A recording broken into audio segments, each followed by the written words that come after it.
தென்னாடு செந்தமிழ் ஆகம சிவமட சைவ மாணவர் சபை நடாத்தும் மார்கழி பெருவிழா இன்றைய தினம் யாழ்ப்பாணத்தில் நடைபெற்றது. இதனையொட்டி வன்னி வைத்தீஸ்வரன் கோவில் வழிபாட்டை தொடர்ந்து யாழ்ப்பாணம் பண்பாட்டு மையம் வரை யானைகள் மீது திருமுறைகள் நகர்வலம் கொண்டு வரப்பட்டது. இதன்போது வடமாகாண ஆளுநர் நாகலிங்கம் வேதநாயகன், பழனி ஆதீன குருமகா சன்னிதானம் சாது சண்முக அடிகளார், யாழ்ப்பாணம் பல்கலைக்கழக துணைவேந்தர் பேராசிரியர் சிவக்கொழுந்து ஸ்ரீ சக்னராஜா, தென்னாடு முதல்வர் குணரத்தினம் பார்த்திபன், சிவகுரு ஆதீன முதல்வர் வேலன் சுவாமிகள் உள்ளிட்ட பலரும் கலந்து கொண்டனர்.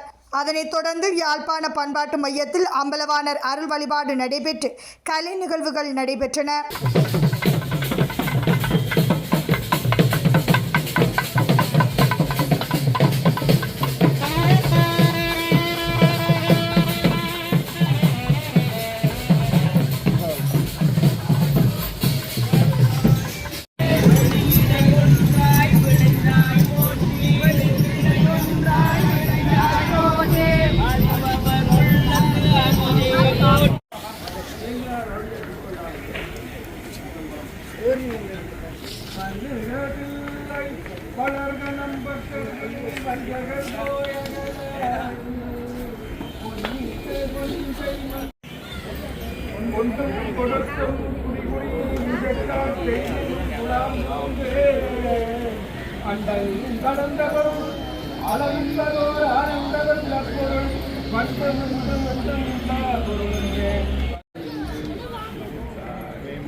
ஆர்வத்தனத்தினை அப்பனை ஒப்பமும்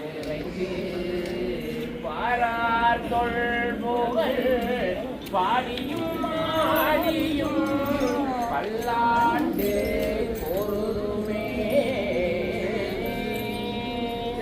எந்த சுற்றம் முற்றும் நக்கமுகானந்த வேண்மைகள் சைவநீதி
சொற்றமிழே பாடுகிறீர்கள் சிற்றம்பலமுடையார் விரும்பி கேட்ட நற்றமிழ் வந்த நாயன்மார்கள் நமக்கருளிய மந்திரங்களால் மாமரங்களால் சாகாமல் இருப்பதற்கும் உபாயங்களால் தீயில் வேகாமல் இருந்த அதிசயங்களால் திருநாளையில் நம்பியாண்டார் நம்பி தொகுப்பு இன்று யாழ்ப்பாணத்து பெருமக்கள் எல்லோரும் கூடி